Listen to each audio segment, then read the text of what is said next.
El Señor esté con ustedes. Lectura del Santo Evangelio según San Marcos.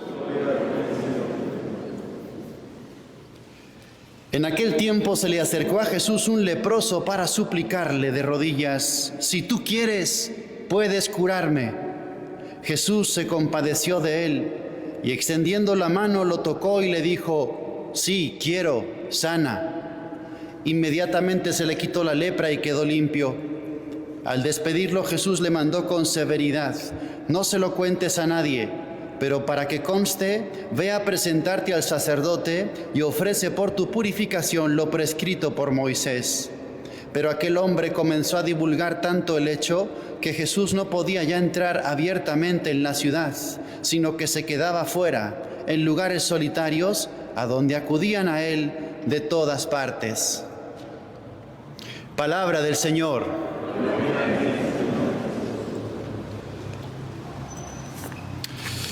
Te voy a hacer una pregunta. ¿Sabes cuál es el pecado que lleva más almas al infierno?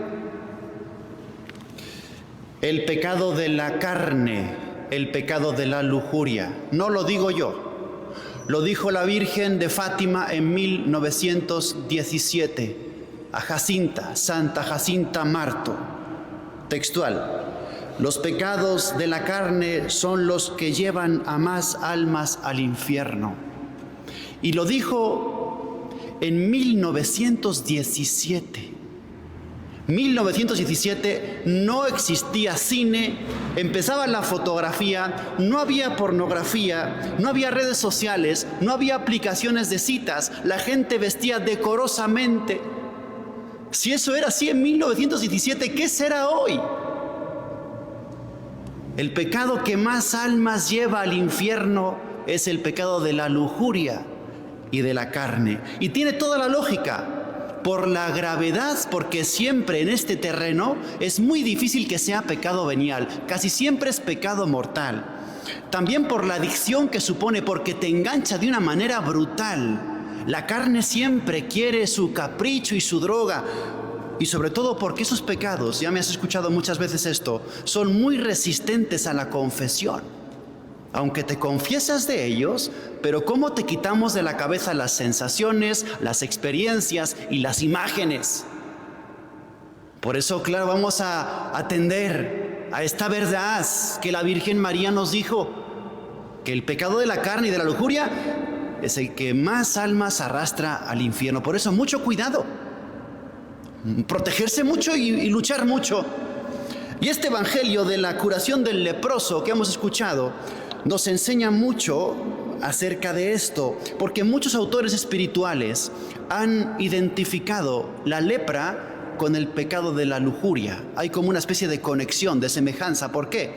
Te explico. 1. La lepra empezaba por una pequeña mancha en la piel. Igual, la lujuria empieza por una pequeña experiencia, una pequeña curiosidad, un pequeño contagio de alguien que te dice: haz esto. Y entonces vas tú y das una probadita. Y la primera probadita ya es la gota de veneno que empieza a desencadenar todo el pecado. Empezaba por una pequeña mancha. 2, se extendía muy rápidamente. En poco tiempo la lepra te invadía todo el cuerpo. Y algo así pasa con la lujuria también.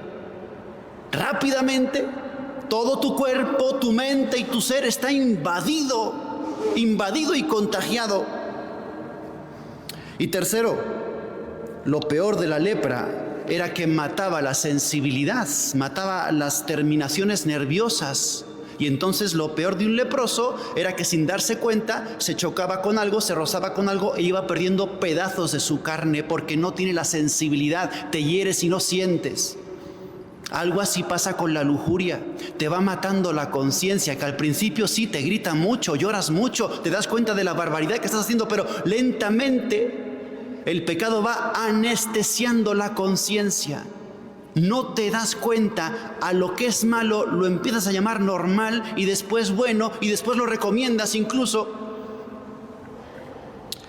Como no soportas el remordimiento, la voz de Dios la vas enterrando con toneladas de justificaciones.